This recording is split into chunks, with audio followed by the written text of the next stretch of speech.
Wabili qala haddatsana Khalaf bin Hisham qala haddatsana Hamad bin Zaid. Khalaf bin Hisham berguru kepada Hamad bin Zaid. Saya sudah sering cerita, Hamad bin Zaid ini orang yang kena hoax di zamannya mengenai sahabatnya sendiri Abu Hanifah. Jadi beliau ini versus Abu Hanifah. Saya pendek ya. Abu, kalau antum kan abu-abu. Hamad bin Zaid dengar apa yang dia dengar, hoax bahwa Abu Hanifah anti sunnah, merubah suatu sunnah kepada suatu amal baru dengan qiyas. Maka Hamad bin Zaid mengatakan Abu Hanifah najasatul ard, najisnya bumi. Orang najis itu bukan ulama, kata Hamad bin Zaid. Jadi jangan heran kalau ada kiai kita kerasnya bukan main, ya kan? Ada nggak kiai kita murid anak Mbah Mun aja macam-macam, ya, semuanya alim, satu lembut, satu keras, ya kita nikmati aja ya. Kita pasang adab ke mereka, kita cinta kepada ayahandanya, cinta kepada mereka. Kalau kasarnya kita tidak tiru, gitu ya, kita cinta aja. Ada kan beberapa anak beliau dan masing-masing beda semua, ya. Ini Hamad bin Zaid aja dulu bencinya bukan main kepada Abu, tapi yang terkenal siapa? Yang mazhabnya sampai hari ini dibaca, tapi riwayat hadisnya yang sampai hari ini dibaca Hamad. Ini satu rahasia dari Allah. Siapa yang memperjuangkan sesuatu di zamannya, maka dia akan dikekalkan namanya oleh Allah dengan yang dia perjuangkan. Imam Abu Hanifah memperjuangkan fikih yang ada kiasnya. Imam Hamad bin Zaid memperjuangkan riwayat hadis dan mengamalkan apa adanya. Maka dua orang ini Allah bikin terkenal dengan perjuangan mereka masing-masing. Abu Hanifah terkenal dengan mazhab fikihnya, bukan hadisnya. Padahal sama-sama santri hadis, imam hadis. Antum dengar nggak hari ini hadis riwayat Abu Hanifah? Ada? Gak ada. Padahal beliau periwayat hadis sebelum Imam Bukhari. Tahun berapa Abu Hanifah wafat? 150. Imam Bukhari tahun berapa lahir? 194. Tuh, beda angkatan nggak? Jauh banget. Oke.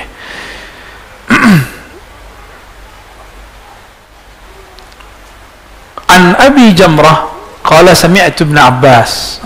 Dari aku mendengar Ibnu Abbas. Lalu ada ha, saya sudah jelaskan sebelumnya apa makna ha.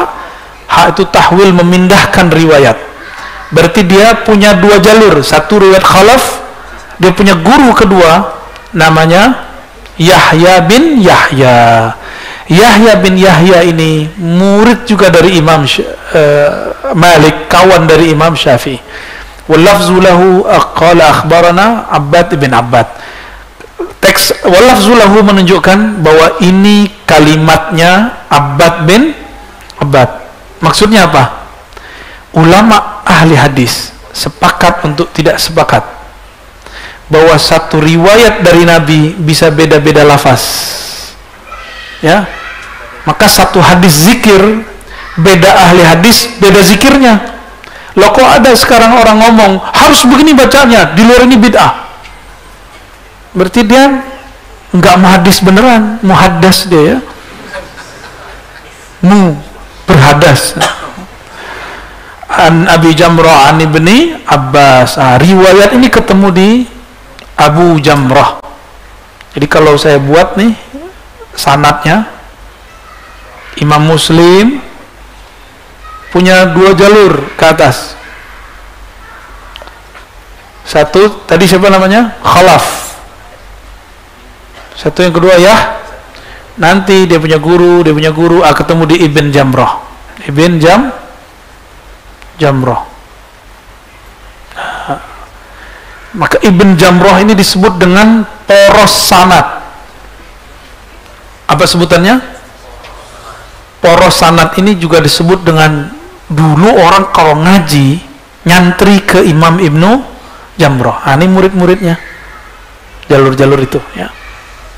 Nah, kalau dalam ilmu orientalisme ada lagi istilahnya, cuma kalau saya sebutkan pecah kepala antum nanti ya. Ini aja udah mulai ngebul-ngebul nih, bau keringatnya udah mulai keluar nih. Orientalis nyebut istilahnya untuk mendiskreditkan hadis. Apa kata mereka? Hadis ini bukan dari Nabi, bukan dari Ibnu Abbas, bukan dari Nabi SAW, tapi hadis ini buatan Abu Jamrah.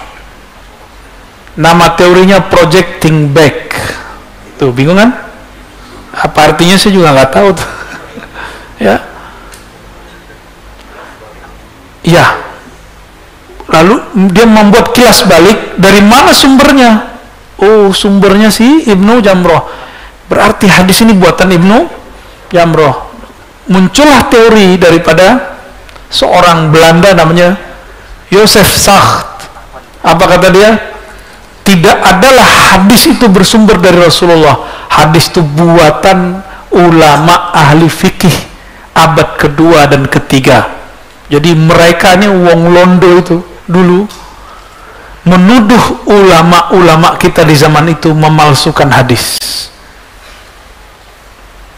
Gak pecah kepalanya ya? Alhamdulillah, malah seru ya? Jadi seru.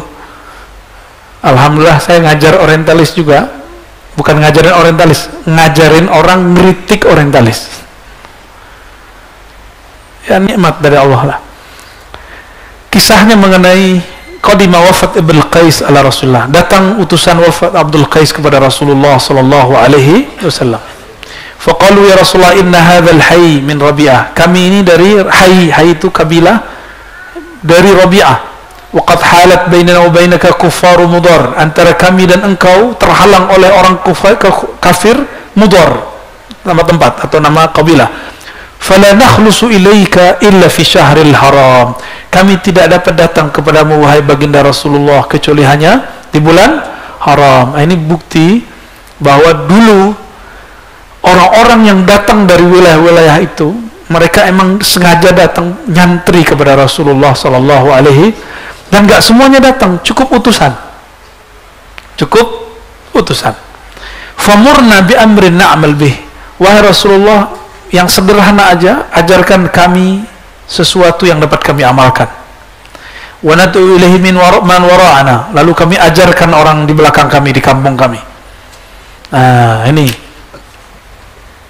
Jadi seseorang boleh minta jadi mursyid, jadi muhaddis, jadi murabbi kalau niatnya menjadi guru.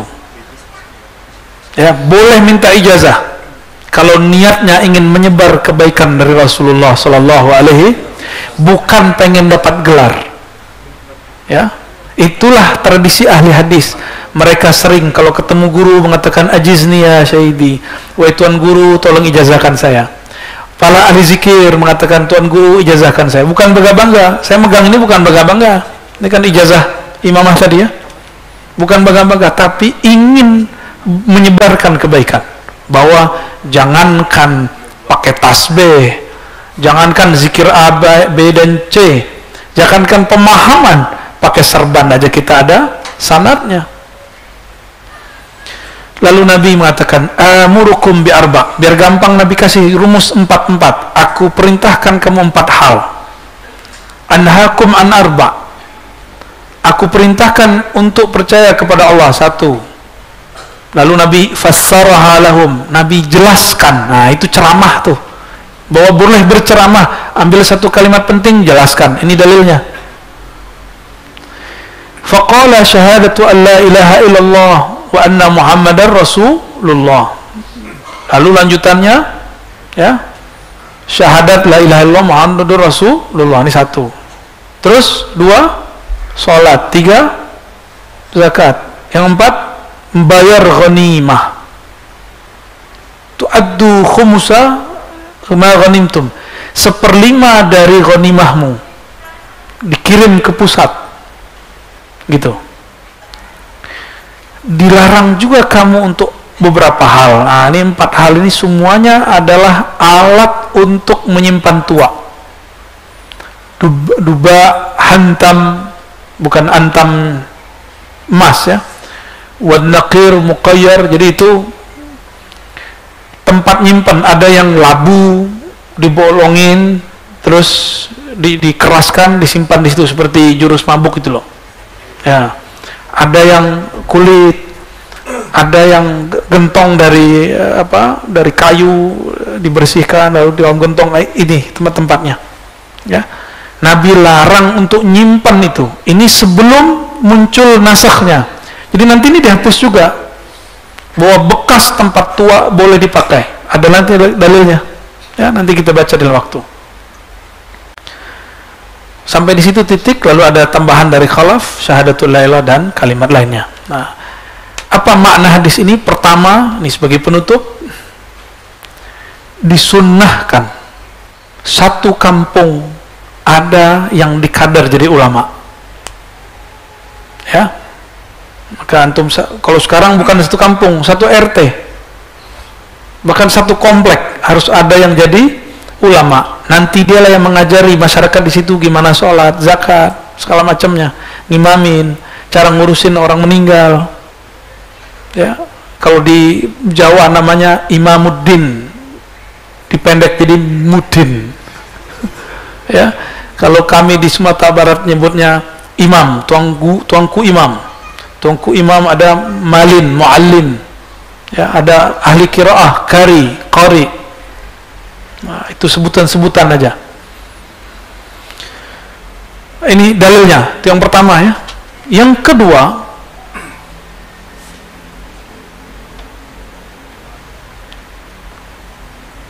hadis ini menunjukkan bahwa nyantri kalong atau nyantri temporal itu dibolehkan.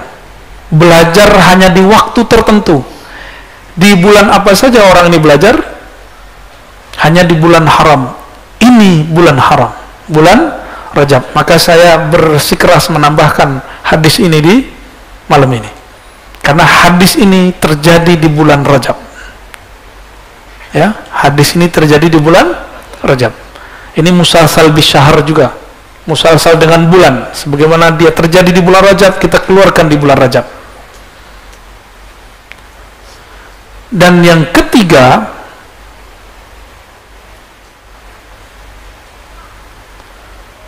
kebolehan meminta amalan atau ijazah dari guru. Ini dalilnya. Tapi yang sederhana, dengan niat apa? Untuk diajarkan kembali. Kalau cuma sendiri-sendiri, ya amalkan aja yang ada. Dan yang terakhir, metode Nabi mengajar. Apa itu? Metode ringkas dengan cara angka. Aku perintahkan kamu 4, 2 orang 4. Nah, berarti metode ring. Maka dianjurkan antum misalnya nih, buat 5M, 3M, gitu boleh. Ember.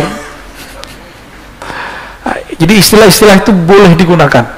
Dan Nabi, saya juga heran, Rasulullah ini kan nggak pernah kuliah di UIN, ya, nggak pernah kuliah di UNJ, UPI, kan nggak pernah, kan? Tapi beliau tahu cara ngajar, dan cara ngajarnya lebih bagus dari profesor doktor. Antum coba lihat profesor doktor khutbah, langsung kita baca Bismikallahumma ahya wa amut, ya. Katanya dia profesor, tapi kok kalau khutbah nggak menarik. Ternyata dia profesor di kampus, bukan di mimbar. Yang mimbar lain lagi ahlinya. Syukur-syukur bisa dua-duanya, ya. Lebih kurang ini oleh malam ini. Udah mau jam, ya, gak usah tanya jawab, ya.